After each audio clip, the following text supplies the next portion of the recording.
السلام علیکم۔ حضرت جابر رضی اللہ عنہ بیان کرتے ہیں کہ جب خندق کھودی گئی تو میں نے حضرت صلی اللہ علیہ وسلم کو بھوکا پایا۔ میں اپنی بیوی کے پاس آیا اور پوچھا کہ تیرے پاس کچھ ہے؟ اس نے ایک تھیلا نکالا جس میں 1 سا جو تھے اور ہمارے پاس ایک بکری کا بچہ پلا ہوا تھا۔ میں نے اسے ذبح کیا اور میری بیوی نے آٹا پیسا۔ میں نے اس کا گوشت کاٹ کر ہانڈی میں ڈالا۔ اس کے بعد حضور صلی اللہ علیہ وسلم کے پاس لوٹا۔ بیوی نے کہا کہ حضور صلی اللہ علیہ وسلم اور آپ کے صحابہ کرام کے سامنے مجھے رسوا نہ کرنا، یعنی زیادہ آدمیوں کی دعوت نہ کرنا۔ جب میں آپ صلی اللہ علیہ وسلم کے پاس آیا تو چپکے سے عرض کیا، یا رسول اللہ، ہم نے ایک بکری کا بچہ ذبح کیا ہے اور 1 سا جو کا آٹا ہمارے پاس تھا، وہ تیار ہے۔ تو آپ صلی اللہ علیہ وسلم چند لوگوں کے ساتھ تشریف لے چلے۔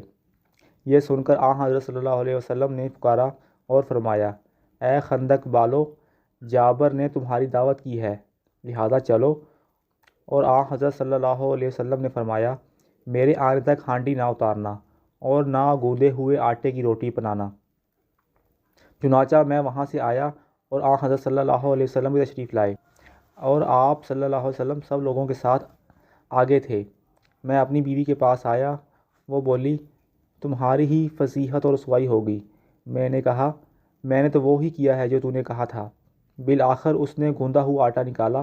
آپ صلی اللہ علیہ وسلم نے اس میں اپنا لعاب دہن ملا دیا اور برکت کی دعا کی، پھر ہانڈی میں لعاب دہن ملایا۔ اس کے بعد فرمایا، ایک روٹی پکانے والے کو اور بلا لو جو میرے ساتھ روٹی پکائے، اور ہانڈی سے سالن نکالو، مگر اس کو اوپر سے نہ اتارنا۔ حضرت جابر رضی اللہ عنہ بیان کرتے ہیں کہ اس وقت حاضرین 1000 تھے، اور میں خدا کی قسم کھا کر بیان کرتا ہوں کہ سب نے کھایا، یہاں تک کہ چھوڑ دیا اور لوٹ گئے، اور ہماری ہانڈی کا وہی حال تھا کہ ابل رہی تھی، اور آٹا بھی اسی طرح تھا، اس کی روٹیاں پک رہی تھیں۔